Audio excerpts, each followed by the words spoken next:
रहता था। जैसे ही भाविक सोसाइटी के गेट के बाहर तक पहुंचता है, तभी से ही अपने सवाल जवाब शुरू कर देता है। वाह पापा, ये कितनी सुंदर सोसाइटी है। क्या हम इसी सोसाइटी में रहेंगे? हाँ हाँ बेटा, हम लोग इसी सोसाइटी में रहेंगे। देखो तो हमारा भाविक कितना खुश नजर आ रहा है। अब तो मेरे यहाँ पर नए नए दोस्त बनेंगे, ना मजा आएगा। हाँ हाँ बेटा, बहुत मजा आएगा। चलो अब अंदर चलो। जैसे ही वो लोग सोसाइटी के अंदर कदम रखते हैं, तभी जोर जोर से हवा चलने लगती है और भाविक को कुछ अजीब सा महसूस होने लगता है। मम्मी देखो तो, हमारे आते ही ये कितनी जोरों से हवा चलने लगी है। मुझे कुछ अजीब सा भी लग रहा है। नहीं बेटा, ये बस तुम्हारा वहम होगा। बच्चा समझकर सविता भाविक की बात को नजरअंदाज कर देती है।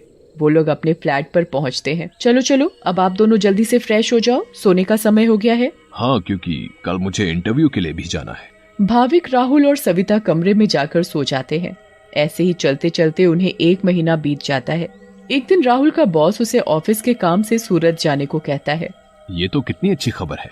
मैं ये बात सोसाइटी जाकर सविता और भाविक को बताऊंगा, तो वो दोनों भी बहुत खुश हो जाएंगे। राहुल घर जाकर ये बात सविता और भाविक को बताता है। सविता, ओ सविता, कहाँ हो तुम? तुम्हें एक खुशखबरी देनी है। अरे हाँ हाँ, क्या हुआ? इतना क्यों चिल्ला रहे हैं आप? हाँ पापा, क्या हुआ? आप इतने खुश क्यों नजर आ रहे हो? अरे खुश ना हो तो क्या करूं, बात ही ऐसी है। अब आप बताएंगे भी, क्या बात है? मुझे मेरी नौकरी की तरफ से सूरत ले जा रहे हैं। बहुत बड़ा प्रोजेक्ट है। अगर सब अच्छे से हो गया तो क्या पता वहाँ से आने के बाद मेरा इंक्रीमेंट भी हो जाए। अरे वाह, ये तो बहुत अच्छी खबर है। वाह पापा, आप तो सूरत जा रहे हो। मैं भी जाऊंगा, मैं भी जाऊंगा।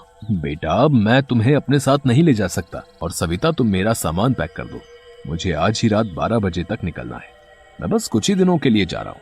सविता राहुल का सामान पैक कर देती है और राहुल उसे रात 12 बजे सूरत के लिए निकल जाता है। चलो भाविक, अब तुम भी जल्दी से दूध पीकर कमरे में सोने चलो। ठीक है मम्मी। सविता और भाविक अपने कमरे में चले जाते हैं। सविता तो सो जाती है, मगर भाविक को नींद नहीं आती। बहुत तेज बारिश होने लगती है। भाविक बालकनी में जाकर खड़ा हो जाता है और बारिश के मजे लेने लगता है। वाह, कितना सुंदर नजारा है। भाविक की नजर अचानक सामने वाले फ्लैट पर पड़ती है, तो वहाँ एक मोमबत्ती जल रही होती है। ये क्या है? ये सामने से कैसी रोशनी दिखाई दे रही है? ऐसा लग रहा है जैसे कोई मोमबत्ती जली हुई हो। अगर जब से हम यहाँ आए हैं तब से तो ये फ्लैट बंद पड़ा है। भाविक को फिर अचानक से एक औरत चलती हुई दिखती है। अरे ये औरत कौन है? कहीं यहाँ कोई भूत तो नहीं? मम्मी, मम्मी, भूत, भूत, मम्मी, मम्मी बचाओ, मुझे बचाओ। क्या हुआ बेटा, क्या हुआ? तुम इतना क्यों घबरा रहे हो? मम्मी, वो भूत, भूत। क्या बोले जा रहे हो तुम? ठीक से बोलो, मुझे कुछ भी समझ में नहीं आ रहा है। मम्मी, मुझे नींद नहीं आ रही थी तो मैं बालकनी में जाकर खड़ा हो गया और बारिश देखने लगा। तभी मैंने सामने के फ्लैट में जलती हुई मोमबत्ती देखी और एक औरत को देखा। नहीं बेटा, ये भूत वूत कुछ नहीं होता। ये तुम्हारे मन का वहम है। नहीं मम्मी, मैं सच कह रहा हूँ। नहीं बेटा, चलो अब सो जाओ, रात बहुत हो रही है।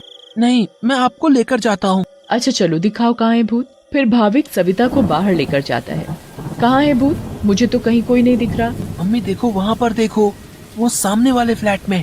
अरे बेटा, कुछ भी नहीं है वहाँ पर। नहीं मम्मी, मैं झूठ नहीं बोल रहा। अच्छा ठीक है ठीक है, चलो अब जल्दी कमरे में जाओ और सो जाओ। फिर वो दोनों कमरे में जाकर सो जाते हैं। भाविक, अब तुम्हें डरने की कोई जरूरत नहीं है। मैं तुम्हारे साथ सो रही हूँ ना, अब तुम आराम से सो जाओ। अगली सुबह भाविक सोसाइटी के दूसरे बच्चों से मिलता है। तुम सबके नाम क्या है? मेरा नाम पिंकू है। मेरा नाम सोनू है। और मेरा नाम गोली है। सारे बच्चे मिलकर पूरा दिन खूब मस्ती करते हैं। फिर रात में सारी औरतें सोसाइटी कंपाउंड में बातें करती हैं। तभी सविता रात की बात सारी औरतों को बताती है। दूसरी ओर भाविक और उसके सारे दोस्त लुका छुपी खेल रहे होते हैं। पिंकू गिनती करना शुरू कर देता है। तभी सारे बच्चे इधर उधर छिप जाते हैं, मगर भाविक खेल खेल में अपने फ्लैट के सामने वाले फ्लैट के दरवाजे तक पहुंच जाता है। उसे ये पता नहीं होता कि ये वही फ्लैट है जिसमें कल रात उसने एक औरत को जलती हुई मोमबत्ती के साथ देखा था। अरे, ये दरवाजा तो खुला हुआ है और यहाँ तो कितनी सारी लाइटें हैं। चलो अब मैं जल्दी से इस घर में छिप जाता हूँ ताकि मुझे कोई ढूंढ ही ना पाए। वो जगह ठीक है, मैं उस कमरे में जाकर छिप जाता हूँ। भाविक जैसे ही उस फ्लैट के कमरे की ओर जाने लगता है, वैसे ही बाहर की सारी लाइट्स लुप लुप होने लगती हैं। ये क्या हो रहा है यहाँ पर? अचानक ये लाइटें लुप लुप कैसे होने लगी? भाविक इधर उधर देखने लगता है। तभी भाविक की नजर दरवाजे के ऊपर पड़ती है। दरवाजे के ऊपर क्या लिखा हुआ है? भूत, मम्मी मम्मी बचाओ बचाओ। भाविक चिल्लाते हुए सोसाइटी कंपाउंड में जा पहुंचता है। अरे, ये आवाज तो भाविक की लग रही है। ये तो भाविक की आवाज है। भाविक की आवाज सुनकर सारी औरतें और आदमी कंपाउंड में जमा हो जाते हैं। तभी वो देखते हैं कि सामने से भाविक भागते भागते चला आ रहा है। मम्मी मम्मी, वहाँ सच में वहाँ भूत है। क्या हुआ बेटा भाविक? हाँ बेटा, क्या हुआ? तुम इतने घबराए हुए क्यों लग रहे हो? हाँ बेटा, कुछ तो बताओ। कहीं तुमने फिर से सामने वाले फ्लैट में भूत तो नहीं देख लिया? भूत? भूत? कहाँ है भूत? मैं छुपने के लिए एक फ्लैट में चला गया क्योंकि उसका दरवाजा खुला हुआ था। मैंने वहाँ लिखा देखा। क्या लिखा देखा और कहाँ देखा? कि यहाँ से चले जाओ वरना मैं तुम्हें मार दूंगी। चलो बेटा, तुम हमें वहाँ लेकर चलो। हाँ, चलो अंकल, मैं आपको वहाँ लेकर चलता हूँ, आप खुद ही देख लेना। भाविक सभी लोगों को उस फ्लैट में लेकर जाता है। कहाँ लिखा है बेटा? अरे, यहीं तो लिखा था। चलो भाई, यहाँ तो कुछ भी नहीं है। बेटा भाविक, चलो अब चलो। सभी लोग भाविक को वहाँ से ले जाते हैं, मगर भाविक उस दरवाजे को देखते देखते चलता है। नहीं अंकल, मैं सच बोल रहा हूँ। हमें इस बच्चे की बात एक बार मान लेनी चाहिए और आज रात मिलकर सोसाइटी पर नजर रखनी चाहिए। हाँ, आप सही बोल रहे हो। क्या पता ये सब सच हो। तो ये तय रहा कि आज रात हमारे पति सोसाइटी की देखभाल करेंगे। उस रात 3 आदमी सोसाइटी के गेट पर खड़े रहकर सोसाइटी की देखभाल कर रहे थे। मुझे जरा बाथरूम जाना है, मैं बस अभी जाकर आता हूँ। हाँ ठीक है, तुम होकर आओ। क्या हुआ जी? गुड्डू को बहुत डर लग रहा है और वो बोल रही है कि आप ही उसे सुलाएंगे, तो आप जरा ऊपर आकर उसे सुला जाएंगे? ठीक है, अभी आता हूँ। दूसरा आदमी पहले आदमी से बोलता है। मैं जरा अपनी बेटी को सुलाकर आता हूँ, उसे डर लग रहा है। अब सोसाइटी के दरवाजे पर सिर्फ रमेश यानी तीसरा आदमी ही बचता है। कहाँ रह गए ये दोनों? वो आदमी इधर उधर घूमता रहता है और अब उसे भी अकेले डर लगने लगता है। तभी उस आदमी को किसी औरत का साया दिखता है। उसके लंबे खुले हुए बाल और पायल की छम छम आवाज। चुड़ैल, बचाओ बचाओ, चुड़ैल। फिर अचानक वो चुड़ैल उसके सामने आ खड़ी होती है और आदमी बहुत तेज चिल्लाता है और वहीं बेहोश हो जाता है। अरे, ये चिल्लाने की आवाज किसकी आई? हाँ, आवाज तो मुझे भी आई। चलो चलकर देखते हैं। सारे सोसाइटी वाले अपनी बालकनी में आ जाते हैं तो वो क्या देखते हैं कि वहाँ रमेश बेहोश पड़ा हुआ था। ये आवाज कैसी आई थी? फिर सोसाइटी वाले नीचे आ जाते हैं तो वो वहाँ पर रमेश को जमीन पर पड़ा हुआ देखते हैं। सब जल्दी से नीचे आते हैं। सविता और भाविक भी नीचे आ जाते हैं। अरे, कोई इन्हें होश में लाओ। उठिए भाई साहब, उठिए। फिर कुछ ही देर में रमेश को होश आता है और वो सारी बात सोसाइटी वालों को बताता है जो उसके साथ कुछ देर पहले हुई थी।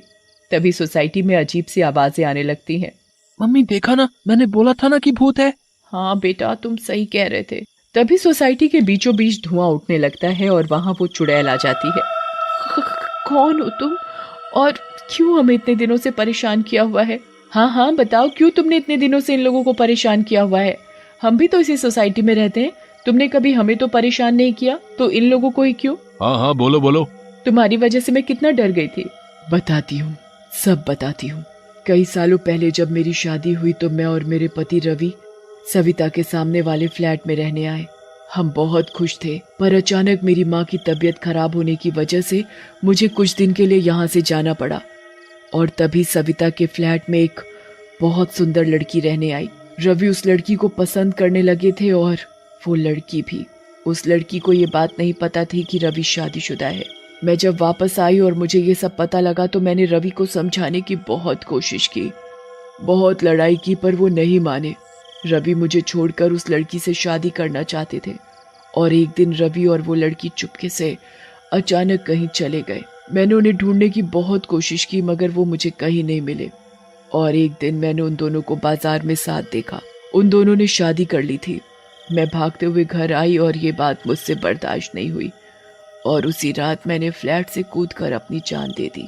और उस दिन से इस फ्लैट में किसी को रहने नहीं देती, जिसमें सविता और उसका परिवार रहता है।